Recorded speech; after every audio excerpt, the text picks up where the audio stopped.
Emotionally, how this happened.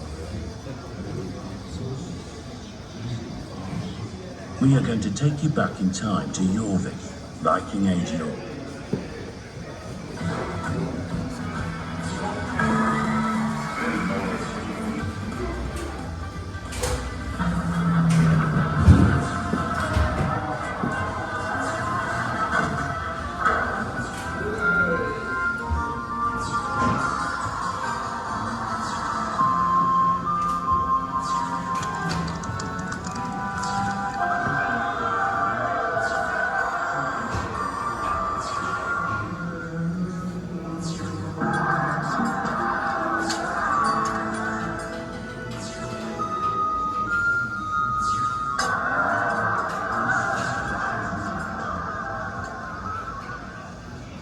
Around the time that Eric Bloodaxe, the last Viking king in Jorvik, was banished, Jorvik expanded dramatically, with new streets, new churches, and a brand new style of houses. It was a busy place, with people arriving from all over the Viking world to visit, trade, and settle. In this multicultural society, people had different appearances, languages, religions, and possessions. The remains of part of this thriving city were found right here, and by carefully piecing together all of the archaeological evidence and what we know from other sources, you can now visit the Viking Age.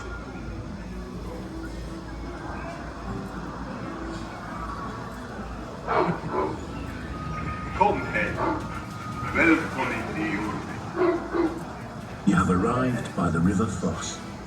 Ahead lies the city with countless houses and workshops, many of them newly rebuilt. Some, like this damaged one, a victim of an untended hearth perhaps.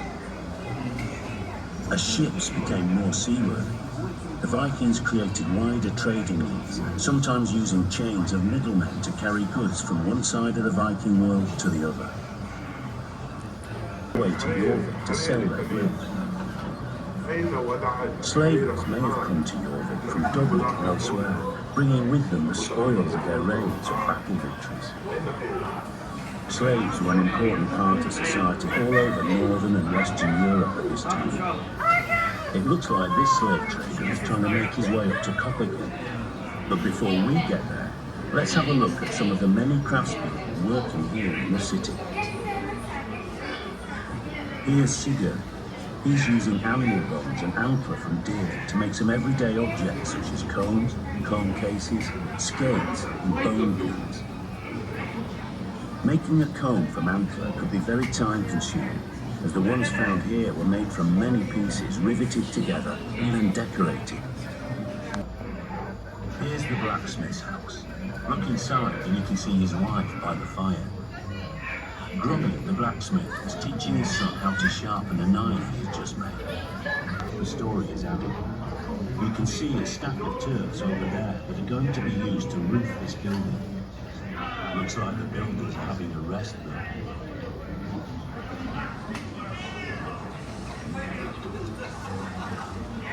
They've come up from the north side. Here, traders are unloading their goods alongside fishermen. Goods and raw materials from across Britain, as well as rare and valuable items from further afield, were brought. Jorvik was truly bustling, a vast international trading centre. Here's some fishermen cleaning their catch and mending their nets. Fish from the rivers and the sea were brought into Jorvik, and we found thousands of fish bones that tell us exactly what the people ate, which included lots of fish, eels, and even oysters. So these men are probably doing a roaring trade. Have a look at the man gutting the fish. His face has been reconstructed based on a skull that was found in the river, which they made their own clothes. Natural dye plants such as madder, weld, woad, and dyer's greenery were all used to create shades of red, yellow, blue, and green. Vibrantly coloured clothes would certainly have brightened up the streets of Jorvik. We're now moving into Coppergate itself, an important commercial street right in the heart of the city of Jorvik. As you can see from these stores, you can buy almost anything. Coppergate is just one of the many streets in this city, which was home to more than 10,000 people, a Dupreton's contraction. You can see it's caused the fingers on his hand to become clawed. It's a genetic disorder that runs in families, and seen particularly in middle-aged men. You're an old Norse, but if you listen carefully, you can hear Old English, Middle Welsh, and Old Irish all being spoken in this street. Here's a food seller trying to sell this wealthy-looking woman a cabbage of some sort. It doesn't look like the type of thing that would tempt her or a young baby.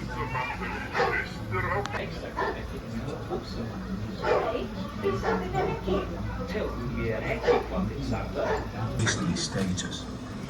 We found a very small, silk, pink-coloured reliquary pouch in one of the buildings. The embroidered cross on it suggests that it once held holy relics which have since disappeared and are now a mystery. Situated in the backyard. It's in this yard we clearly used as a tree, as there was plenty of fallen waste, as well as moss, which was a type of Viking Age toilet paper. This man doesn't look too happy to be disturbed, so perhaps we'd better move on.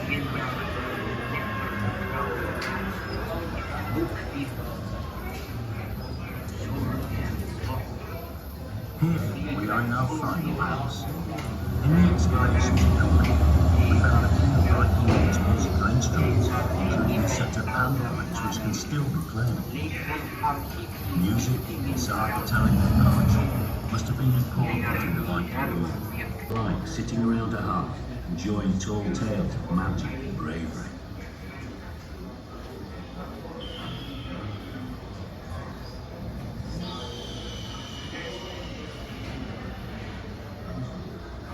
As we arrive at the end of your journey through Jorvik, remember that everything you have seen is based on the evidence dug up by archaeologists from York Archaeological Trust.